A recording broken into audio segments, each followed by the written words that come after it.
There are things many women cry about, pray about, journal about, and still struggle to say to the people they love. Now, it's not because they don't know what they are feeling. Sometimes they are afraid of what will happen once they finally say it. Hey, amazing people, welcome back to the channel. My name is Rachel. I'm a certified relationship coach, and I help women build healthier, secure relationship without losing themselves in the process. Now, back to what I was saying. Today, we're going to talk about 5 things many women struggle to tell the people they love in the relationship. It could be your partner, it could be your spouse, it could be your boyfriend. And number one on that list is going to be, I'm not okay. Now, this applies to women especially. A lot of women become so good at functioning that people assume they're fine. She's taking care of the kids, she's going to work, she's answering the messages, she's showing up for everyone, but internally, she's exhausted. And sometimes the hardest words to say are simply, I need help. I don't have it all together right now. You don't have to have it all together. You can just say, I need you to take care of me, for now, because I don't have the capacity to continue to function at the level I have been functioning. We often praise women, especially the society often praise women for being strong, but sometimes strength has been misunderstood as never needing anything. You're allowed to be a strong woman who still needs support. Number 2 on the list will be, that hurt me more than you realize. Sometimes a woman doesn't bring something up because she doesn't want another argument. So she says, I'm fine. But she remembers the comments. I'm telling you now, she remembers the way you dismissed her. She remembers when she needed you and you weren't emotionally present. Women remember all these things. And here is the problem. Unspoken hurt does not disappear. You think, oh, the longer if you don't say it, no. Sometimes it turns into distance. It turns into something more stronger than what it already is. And the person she loves may not even realize she's slowly pulling away because of something they did months or even years ago. That's why healthy relationship requires us to become brave enough to say, that hurt me. Is not to punish the person, is not to even win an argument, but because unresolved pain eventually shows up somewhere else where it's least expected. So please, when someone hurts you, be brave enough to say, you hurt me. Number 3, I need more from this relationship. Like women, I know this is a difficult one for everybody, but because asking for more can feel like admitting that what we currently have isn't enough, and that's fine. Maybe she wants more affection, maybe she wants more quality time, maybe she wants more communication, maybe it's emotional intimacy, maybe appreciation or more effort. And sometimes she stays quiet because she doesn't want to sound demanding. But having needs does not make you needy, ladies.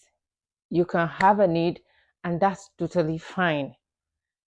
There is a difference between expecting someone to read your mind and communicating what you genuinely need. Now, the people we love cannot respond to needs they don't know exist. They don't read minds, they are not mind readers.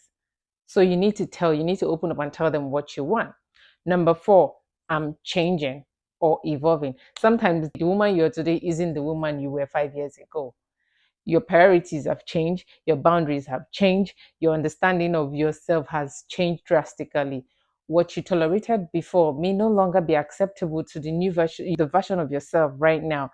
And that can be uncomfortable for the people around us, who knew that version of us, and doesn't realize that, okay, we're no longer that person they used to know. They may say, you've changed. And maybe you have. But growth often requires change, right? You don't have to remain the same version of yourself just to make other people comfortable.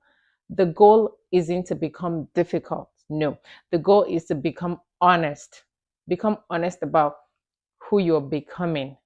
When you're honest about that, it makes it easy for your partner to understand where you are. Number 5, which is the final one, saying I love you, but I can't keep abandoning myself for this relationship. This might be the hardest one out of all, because sometimes women confuse loving someone with continually sacrificing themselves. We do that a lot. I know it's because of tradition and society. They keep forgiving without addressing the pattern. They keep giving without receiving. They keep explaining their pain while ignoring their own limits. Like, it's so bad. Like, I've heard a lot of women say this. They keep saying maybe things will change. But love should not require you to disappear. Love should not require you to abandon yourself. Okay, you can love someone and still have boundaries, and it's fine, it's safe. You can forgive someone and still decide that certain behavior is no longer acceptable. You can care deeply about your relationship and still care about yourself. And sometimes the healthiest thing you can say is, I love you, but I need to stop losing myself trying to keep us together. It's important that you speak up for yourself. It's important that you know your worth, you know your value at every point in your relationship. Maybe you've struggled to see some of these things because you're afraid of being misunderstood. But every healthy relationship is not built by pretending everything is okay when they are not. They are built by creating enough safety for the people to tell the truth. And sometimes the conversations you're avoiding isn't the conversation that will destroy the relationship. It may be the conversation that finally gives the relationship a chance to become healthier for you to enjoy a better, secure relationship. Now, if this video resonated with you, I created an ebook called You Are Not in Love, You Are Attached. It will help you understand the difference between love and emotional attachment, recognize unhealthy patterns, and start finding your way back to yourself. If you like this video, please do share, like, and subscribe. And if you want the ebook, check the link in my bio. God bless you. Till I see you on the next one. Bye.